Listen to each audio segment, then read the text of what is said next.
재보궐선거 출마 이슈로 뜨거운 김태우 전 강서구청장 이야기도 한번 해볼까 합니다. 준비된 영상 먼저 보시고 이야기 나눠보시죠.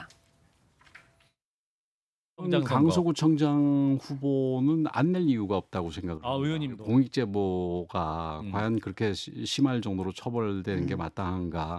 뭐 뭐 여러 명 후보랑 비교해가지고 같은 예. 조건에서 예. 저는 같은 조건에서 만약에 경쟁력이 김태우 후보가 제일 낫다 그러면 저는 그 뭐 다시 낼 수도 있다고 생각을 합니다. 네, 문재인 정부 청와대 특별감찰반의 감찰 무마 의혹을 폭로해서 실형을 선고받고 구청장직을 잃었었죠. 그랬는데 이번에 보니까 재보궐선거에 예비 후보로 등록을 했더라고요. 네.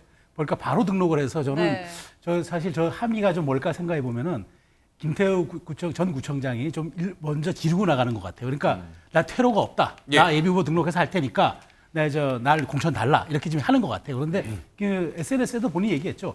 국민과 그다음에 당이 허락한다면 난 출마하겠다 했는데 어쨌든 예비 후보로 등록을 했습니다. 예. 국민과 당이 허락하면 이제 뭐 공천을 달라 그런 얘기인데 그거는 이제 당에서 좀 고민하고 있는데 저는 당의 일각에서 나오는 이 얘기도 가능하다고 봐요. 왜냐하면 지금 김태우 전 구청장이 8.15에서 법적으로 사면을 받자마자 정치적 사면 복권을 위해서 바로 출마해서 한다.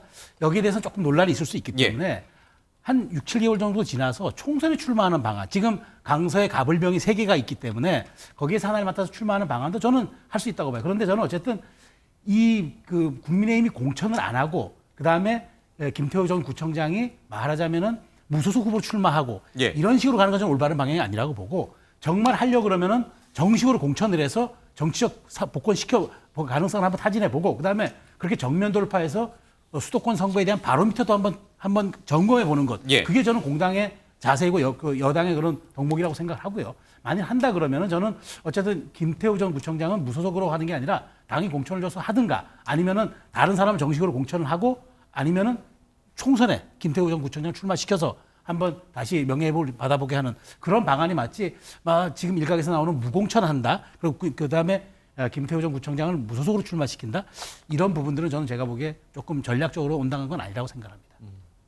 네, 재보궐선거에 나서서 어쨌든 지금 김 전 구청장은 다시 판단을 받겠다라는 얘기가 되지만 이게 본인이 원인을 제공한 거잖아요. 재보궐선거가 발생하게끔. 근데 이게 재보궐선거에도 상당한 혈세가 들어가는 건데 원인 제공자가 다시 나서는 게 맞냐 이런 비판도 있어요. 이런 내용에 대해서 어떻게 보세요? 제가 과문한지는 모르겠습니다만 이런 식의 사면 복권이 있었던 경험은 해본 적은 없습니다. 그래서 이분이 5월 18일 날 대법원의 최종 확정을 받고 8월 15일 날, 14일 날 발표가 됐죠. 8월 15일자로 사면 복권까지 됐습니다. 전 이분이 이 김태우 씨가 바로 국민의힘의 예비후보 등록까지 강서구청장 보궐선거를 했는데 본인 때문에 생긴 선거 아닙니까? 여기에 출마를 하든 아니면 이미 아까 말씀 잘하신 것 같아요. 최 의원님께서 지금 승부수를 던져놓고 나중에 당에서 말리거나 하면은 마치 선당후사하는 모습을 취하면서 총선으로 아마 방향을 틀 가능성이 있다고 봅니다. 예. 하지만 그 두 선거 모두 출마하는 순간 저는 윤석열 정권의 오만으로 많은 국민들께 비칠 거예요. 결국은 이분들이 이 정권의 탄생에 공정과 상식이 가장 큰 바탕이었는데 예. 공정과 상식이 무너지는 계기가 상징적인 계기가 될 가능성밖에 없어요. 왜냐? 높다 봅니다. 이분이 공익신고자로 지금 대법원 확정받은 게 아닙니다. 분명히. 코스프레를 하고 있어요. 16개의 목록을 폭로를 했는데 5개를 대법원 1, 2, 3심이 인정을 합니다. 거기에는 이른바 본인이 주장하는 조국 전 민정수석의 감찰 무마 의혹이나 환경부 리스트나 다 빠졌습니다. 예. 법원은 이렇게 얘기합니다. 이 폭로 자체가 부정한 목적이 있는 것 같다. 그리고 본인의 비리 의혹 이게 다 나와 있어요. 이걸 우리 강서 주민들이 모르겠습니까? 우리 국민들이 모르겠습니까? 지금 당장은 이분이 무슨 공익신고를 한 것처럼 김태우 씨가 하지만 아니라니까요. 그리고 김명수 대법원도 아닙니다. 예. 그 자체가 이전에 양승태 대법원장이 임명했던 분이 주심이었어요. 기소한 검사는 부장검사는 윤석열 검찰총장과 추미애 법무장관이 2020년 말에 징계를 놓고 충돌하지 않습니까? 그때 윤석열 검찰총장 편을 들고 사표를 냈습니다. 그분이 기소한 사람이에요. 이거는 문재인 검찰도 아닙니다. 그래서 이런 부분들이 저만 알겠습니까? 제 말씀을 들은 국민들도 알고 많은 국민들이 알게 됩니다. 그런데 김태우 씨를 대법원 정말 판결문에 잉크도 안 마는 상태에서 사면 복권시켰다. 이건 국민들께 아주 알겠습니다. 오만하게 비칠 겁니다. 근데 이제 민주당의 그 안민석 의원이 뭐 이런 얘기를 했어요. 김태우야말로 이 현 윤석열 정부를 탄생시킨 1등 공신이다. 이제 조국 전 장관의 민정수석 당시에 이제 이 감찰무마 유재석 감찰무마 의혹을 폭로시키면서 뭐 이 현 정부를 탄생시키는 데 1등 공신 역할을 했다. 그리고 조국 전 장관이 내년에 혹시 총선에 나올 수도 있으니까 조국 전 장관을 잡아먹는 사냥개로 김태우를 지금 이 여권에서 키우고 있다. 대통령이 마음속에 그렇게 심어두고 있다. 이제 제 얘기 아니라 안민석 의원의 주장인데 어느 정도 설득력이 있어요? 그 말은? 근데 안민석 의원은 거의 얘기가 맞는 경우를 제가 본 적이 없어서 별로 신경 안 그래도 쓰셔도 오선 될 것 의원이신데. 같아요. 아니 뭐 선수는 많은데 뭐 예. 하신 얘기 중에 맞는 경우를 거의 못 본 것 같아요. 그래서 조국 전 장관을 뭐 잡아먹는 뭐 그거는 두 사람이 같은 지역구에 출마한다 그러면 그런 표현이 나올 수가 예. 있겠습니다만 그럴 가능성은 거의 없어 보이고요. 이 강서구청장 보궐선거와 관련해서는 두 단계로 좀 나눠서 생각을 할 필요가 있습니다. 첫째는 국민의힘이 10월에 있을 강서구청장 보궐선거에서 당의 후보를 내느냐 마느냐 문제가 있고 그 다음 단계가 넘어가면 만약에 당의 후보를 낸다고 하면 강서구 전 구청장을 했던 김태우 후보냐 아니냐 다른 후보를 내느냐 두 단계인데 예. 일단 첫 번째 단계에서 당이 공천을 할 거냐 말 거냐.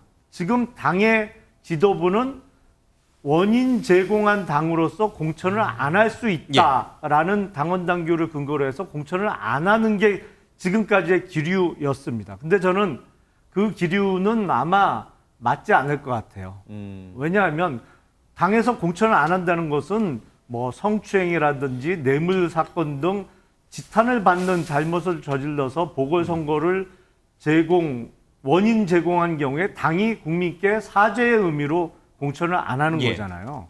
근데 김태우 전 구청장에 대한 사면 복권의 취지는 우리가 내부 고발자 내지는 공익신고자에 대한 어떤 법적 보호가 좀 미흡하다. 그러니까 완전 무결한 아무런 흠결도 없는 사람만 내부 고발을 해야 되느냐. 근데 외국의 사례를 보면 그렇지 않거든요. 예, 예. 다소간의 잘못이 있더라도 더 공익 차원에서 큰 내부 고발을 했으면 그거는 법적으로 보호해 주는 게 맞는데 이번 법원 확정 판결은 그런 면에서 사법 정책적인 측면에서 내부 고발자에 대한 보호가 미흡했다라는 예. 정책적 판단하에 확정된 지 얼마 안 된 김태우 전 구청장을 사면 복권한 겁니다. 사면 복권의 취지가 그렇다면 당이 공천을 안 하는 거하고는 충돌하잖아요. 그건 파렴치범이 아니라서 사면 복권을 했다는 게 대통령실의 취지인데 당 지도부는 우리가 큰 잘못을 한 사람을 공천해서 보궐선거를 만들어냈으니 우리가 공천을 안 하겠다는 건 서로 충돌할 수밖에 없는 것이죠. 그런 의미에서 당의 공천은 이루어질 거라고 저는 예상을 하고 다만 다음 단계로 그러면 김태우 전 구청장을 공천할 거냐? 그건 제가 보기에도 바로 예. 구청장을 하다가 당선 무효가 됐는데 뭐 그거는 당이 좀 더 고민해 봐야 되는 상황 아닌가라는 생각이 듭니다. 예, 예. 김태우 전 구청장 얘기하면서 이제 공천 얘기가 좀 나왔으니까 아까 이제 잠깐 뭐 언급이 좀 있었는데 한동훈 전 장관 아니 전 장관이래요. 한동훈 장관 예, 현 법무장관의 표의 확장성 얘기를 아까 이제 한민수 대변인께서 좀 부정적으로 이제 말씀해 주셨는데 실제로 그 부분은 어떻게 보세요? 차 교수님께서 일단 뭐 수도권에서 한동훈 장관의 저는 경쟁력은 상당히 있을 거라는 생각은 듭니다. 예. 지금 뭐 이 사실은 어떻게 보면 지금 민주당의 지도부하고 이 맞수를 뜨는 뭐 또 어떤 분들은 이 저격수라는 표현까지 쓰던데요. 그런 식으로 해서 상당히 국민적인 시선을 끌어잡는 데는 탁월한 재주를 갖고 있잖아요. 그렇기 때문에 항상 정치 뉴스의 중심에 있기 때문에 상당히 아마 이 지금 정치권에 뛰어드는 순간 상당한 아마 이 지금 이 국민적 시선을 끄는 데는 아마 상당히 성공할 수 있는데 과연 그것이 과연 그 수도권 득표로 이어질 것인가는 저는 개인적으로 좀 한계가 있을 거라는 생각이 들어요. 아까 예. 예를 들면 대표적으로 지금 식당 예약 운운했잖아요.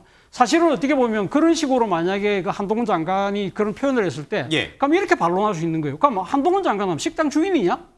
이렇게 이야기할 수 있는 거죠. 사실은 어떻게 보면 식당 주인은 이 검찰 수사를 하고 있는 검찰이에요. 그럼 지금 법무부 장관이 대변인 노릇을 하고 있는 꼴이 되고 있다는 것이죠.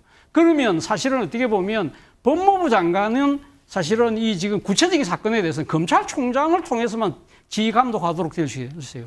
그런데 사사건건 지금 모든 사안에 대해서 본인이 지금 마치 검찰의 대변인 양 앞장서서 이야기하는 모습들이 사실은 이 윤석열 정부가 이야기하는 법치라는 그런 기본 가치하고는 좀 맞지 않다. 그런 측면에서 본다고 한다면 과연 한동훈 장관이 대중적인 인기는 있지만 이러한 부분들이 정치적인 논란에 휩싸였을 때 이걸 과연 어떤 식의 논리로 극복할 것인가 부분에 대해서는 검증이 안 된 상태이기 때문에 상당히 좀 위험할 수 있는 카드일 수도 있겠다는 생각도 듭니다. 그러면 한동훈 장관이 선거에 나갔을 때 당선되지 못할 가능성이 크다는 말인데 그러면은 우리 차 교수님이 봤을 때 한동훈 장관은 뭐 이 강남 3구 이른바 국민의힘 깃발 꼭 들고 나가면 되는 곳에 공천을 해주지 않으면 한 장관 입장에서는 나갈 수가 없겠네요. 아니요, 한동훈 장관 입장이라고 한다면 일종의 뭐 땅 짓고 헤엄치는 데 가서는 본인이 설사 이긴다 한들 무슨 정치적인 나름대로 득실이 있겠습니까? 본인 입장에서는 상당히 험지에 가서 아니면 아주 벼랑 끝 승부를 통해서 자신의 정치적인 역량을 보여줌으로써 본인은 지금 단순하게 국회의원 한 번 하려고 정치권에 뛰어드는 건 아닐 거 아니에요. 제가 봤을 때는 아마 한동훈 장관이 정치권에 대비한다는 것은 저는 상당히 윤 대통령의 의지하고도 상당히 맞물려 있다고 본다고 한다면 그렇다고 한다면 차기 대권 구도하고도 저는 상당히 이 맥이 다 있다고 생각하거든요. 그렇다고 한다면 한동훈 장관 입장에서는 상당히 승부수를 던질 수 있는 곳에 본인이 당에서 공천하기 전에 제가 글로 가겠습니다 하는 식으로 하면서 먼저 치고 나가는 것이 조금 이 승부사의 모습으로 비칠 수 있는 것이죠. 그런데 문제는 그런 부분들이 자칫 잘못하면 완전히 참패로 이어지면 정치적 생명 자체가 상당히 꽃을 피워보기 전에 안 될 수도 있다는 거죠. 그러니까 한 장관은 본인 뜻과는 무관하게 당 지도부도 그렇고 만약에 이제 차출이 된다면 선거에 나간다면 험지로 갈 수밖에 없다. 강남 3구 막 이런 국민의힘 텃밭으로는 못 나간다. 아니 수동적으로 밀려가는 것이 아니라 본인이 그렇게 선택을 전략적 해야죠. 판단에서도 그렇고 뭐 혹시 동의하세요? 우리 좀. 저는 이제 짧게 말씀드리면 저는 윤석열 정부에서 사실 제가 아까 말씀드렸던 윤석열 브랜드와 지지율로 치신다고 그랬잖아요.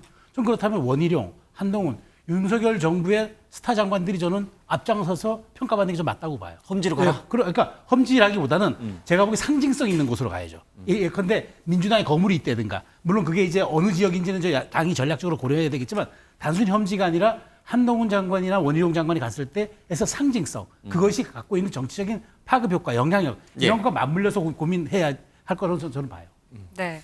제가 보기엔 뭐 한동훈 장관이나 원희룡 장관이 총선에 출마한다고 해서 1996년 총선에 당시 이회창 선대위원처럼 큰 바람을 일으키는 것까지 기대하기는 어렵다고 봅니다. 다만 그런 분들이 출마하면 지금 논의되고 있는 소위 국민의힘의 수도권 인물난을 해소할 수 있는 거는 되겠죠. 적어도 출마하는 그 지역에 있어서의 인물난. 그리고 수도권 선거 이기려면요. 방법 중에 하나가 지금 대통령실이나 김기현 당대표의 측근들 중에도 내년 총선 출마하려고 준비하는 사람 많이 계신데 그 사람들이 영남으로 도망가는 걸 막아야 돼요. 총선 출마하려면 수도권에서 하라. 이런 식으로 하면 인물난도 해소되고 정말로 의지가 있구나 이런 게 국민들께 읽힐 수가 있는데 다들 편한 데 찾아서 도망가면 지난 2020년 총선 비슷한 결과 또 나올 겁니다.